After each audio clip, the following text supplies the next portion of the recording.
Hi gents, this is Mr. Holding, and this quick video is regarding the church history assignment for Year 8. And we've already done a video which hopefully you've seen regarding the actual assessment itself, the instructions, what to do. Okay, so this quick video is having a look at your marking guide, okay, and how to use this to assist you in achieving or producing a high standard assessment. Okay, so it's important once you've read through, you also look at this, because this is what your teacher's going to use to grade you. Okay, you'll notice there's three main sections plus a research and communication section. All right, then followed by the top here, A, B standard, C standard, D standard, and then hopefully an E standard, which none of you ever go near.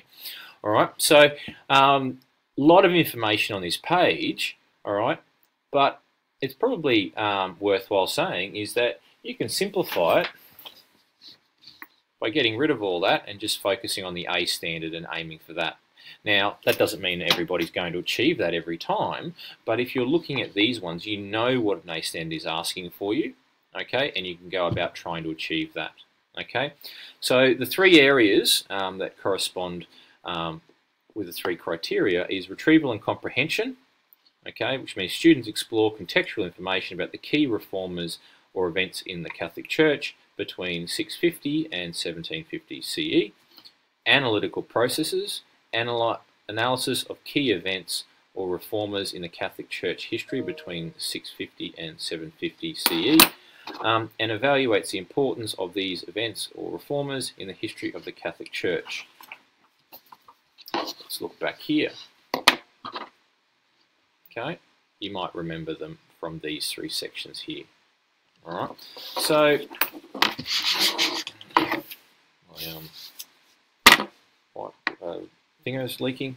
All right, so they're the three sections. And finally, your research communication, your written, visual, and layout of the children's history book. You are using correct genre and literary conventions such as spelling, sentence structure, paragraph, and punctuation.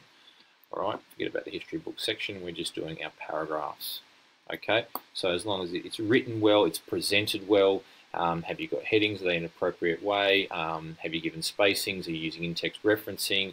All those kind of things. Okay, now for each of them, these are the levels. Okay, but again, we're just going to focus on these. So for retrieval and comprehension, has a deep understanding. Okay, not just a good one or a satisfactory, but a deep understanding. Okay, and comprehensive knowledge of concepts, facts, and procedures on key reformers of the Catholic Church.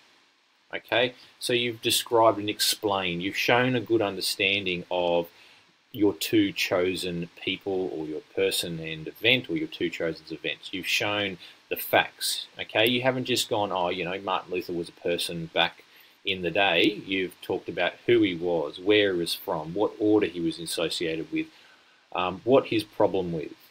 Okay, for the second one, analysis of key events or reformers.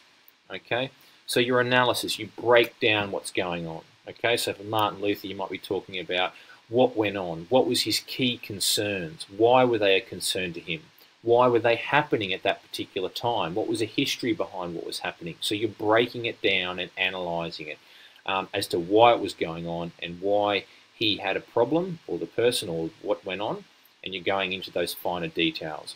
All right, and it's very clear as opposed to just, yeah, it makes sense, or satisfactory, or limited. Okay, so very clear. You're making sure you're dotting the I's, you're crossing the T's. Your knowledge utilization, and this is about evaluation. Okay, so a very effective evaluation and justification of the significance of these key times in the life of the church. Okay, and you remember it refers to on the front page about relating that to today's church. So you need to talk about and use your own judgment, not just copying what someone else has wrote, your own judgment about, well, if we're talking about Martin Luther, how has that affected the church at the time, in the following years, and even now to in modern times? Okay, what has occurred? What changes have occurred in the church? What legacy has it left? Okay, and you need to be clear on that. You know, and the verbs are very effective, and satisfactory. Okay, and then finally, discerning and accurate communication of ideas, explanation, opinions, within the conventions of the text type, including spelling, grammar, and punctuation. Paragraph in-text referencing. Okay, in-text referencing, very, very simple to get a full mark here for in-text referencing is do it, for starters. You write a sentence, you want to support it, before you put the full stop, open brackets, surname, comma, date, close, year of publication, close brackets. You do that for all the sources you use. Okay, there's nothing but to give you this mark here. Your references is the same. APA format, there's a number of ways. I'll put a video on how to use Word to do correct in-text referencing and a reference list. You get those right, all of a sudden you're up here for these two, which is going to help the others possibly. And your visual representation, have you done it neatly? Have you taken the time to actually make it look visually appealing to your reader? Okay, so they're the things for this standard. Now obviously if you're aiming for this, it's much easier to get to that standard, but if you fall short, hopefully you're not falling down here. Alright, what we don't want is to be in this area here. Okay, we want to be aiming for up here in the hope we get there, or we're very close with one of these. Okay, so